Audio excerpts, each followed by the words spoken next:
On a tous déjà discuté avec une intelligence artificielle. Et on a souvent cette impression, pas vrai? L'impression de n'effleurer que la surface de son potentiel. Eh bien, aujourd'hui, on va changer ça. On va passer du simple dialogue à la véritable architecture de la pensée artificielle. On va décortiquer ensemble comment maîtriser cette conversation pour obtenir des résultats qui sont franchement exceptionnels. Alors, commençons par le tout début. La base de la base, le prompt. Qu'est-ce que c'est? C'est tout simplement l'instruction qu'on donne à l'IA. Ça peut être une question, une commande, bref, c'est l'étincelle qui démarre le moteur. C'est vraiment le point de départ de toute interaction. Mais là où tout bascule, c'est quand on passe au prompt engineering. Là, attention, on ne parle plus d'une simple question, on parle d'une véritable discipline.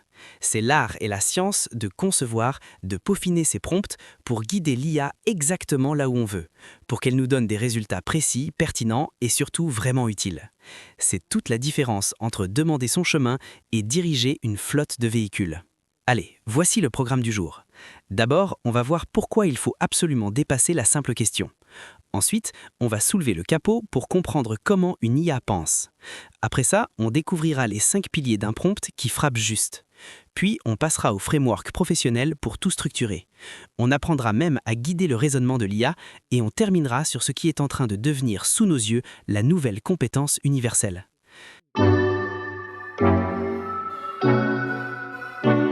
Première étape donc, aller au-delà de la simple question. Il faut vraiment voir ça comme la différence entre demander l'heure à un passant et donner les plans d'une cathédrale à un maître d'œuvre.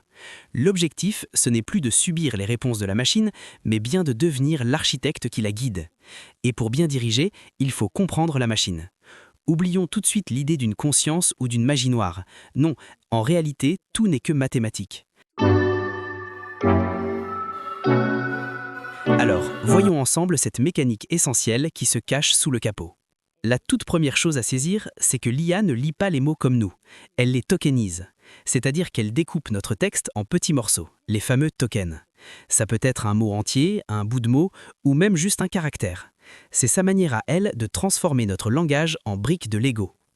Et ce n'est pas un détail, parce que la complexité, et donc souvent le coût d'une requête, se mesure en nombre de tokens. Une fois que tout est découpé en briques, l'IA doit les traduire dans sa langue maternelle, les maths. C'est le rôle des embeddings. Chaque token est converti en un vecteur, une longue série de chiffres. Et ce qui est absolument fascinant, c'est que ce vecteur représente le sens du mot et son contexte.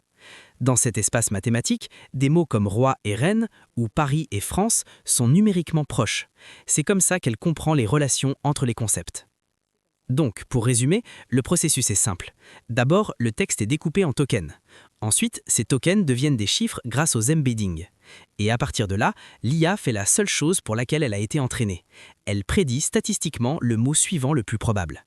C'est crucial de comprendre ça. Elle ne pense pas, elle calcule. Ok, maintenant qu'on a saisi la mécanique, on peut passer à la pratique.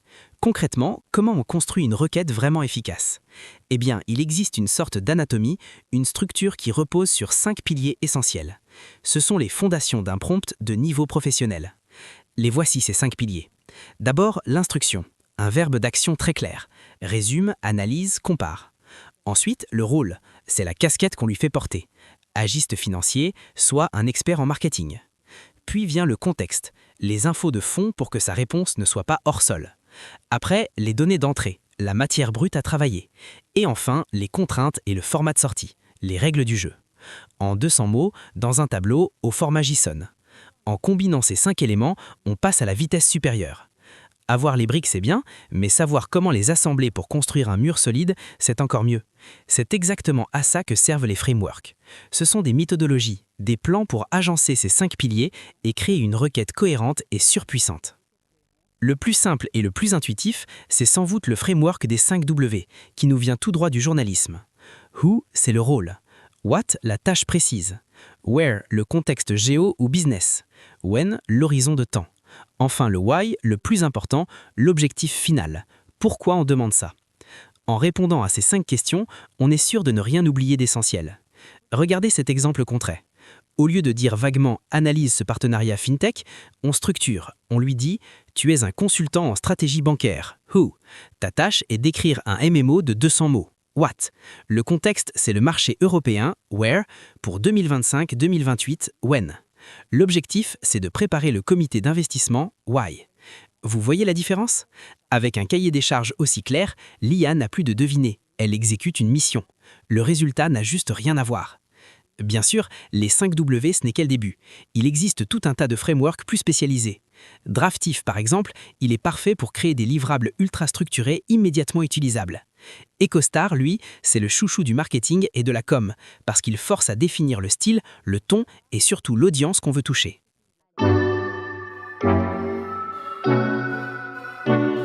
Allez, on monte encore d'un cran. Maintenant, il ne s'agit plus seulement de savoir bien formuler une question, il s'agit de guider le processus de pensée même de l'IA, d'orchestrer des séquences logiques complexes pour s'attaquer à des problèmes vraiment difficiles. Et pour ça, la technique reine, c'est la chaîne de pensée, ou chain of thought. L'idée est d'une simplicité désarmante. On demande à l'IA de réfléchir à voix haute, de décomposer son raisonnement étape par étape avant de donner sa réponse finale. Juste ça, ça augmente la justesse des réponses de façon spectaculaire, surtout pour les problèmes de logique ou de maths. Et le plus fou, c'est que c'est ultra simple à mettre en œuvre. On pose son problème, même un truc bien complexe, et on ajoute à la fin la petite phrase magique « Réfléchissons étape par étape ». Et là, l'IA va dérouler tout son cheminement. La réponse est non seulement plus précise, mais elle devient aussi complètement vérifiable. On peut suivre sa logique.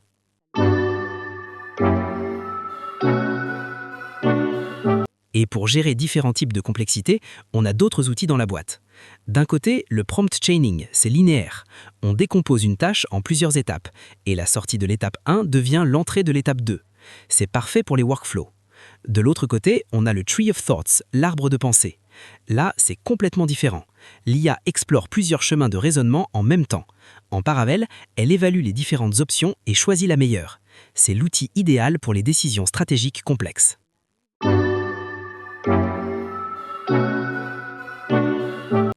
On arrive au bout de ce parcours. Et en fait, tout ce qu'on vient de voir, ça converge vers une seule et même idée. Il faut adopter l'état d'esprit d'un architecte. Il ne s'agit plus juste de savoir coder, mais de savoir concevoir des systèmes de pensée. Cette citation, elle résume tout. Dans ce nouveau monde, le code en lui-même devient une commodité, quelque chose que l'IA peut générer pour nous. La vraie valeur, la compétence qui vous rendra indispensable, c'est cette capacité à prompter, à orchestrer la pensée artificielle. C'est vraiment le nouveau savoir-faire universel qui va faire toute la différence. L'intelligence artificielle est un outil, probablement le plus puissant qu'on ait jamais créé. La vraie question, ce n'est donc plus de savoir comment l'utiliser, mais bien de savoir qui en sera l'architecte. La place est à prendre.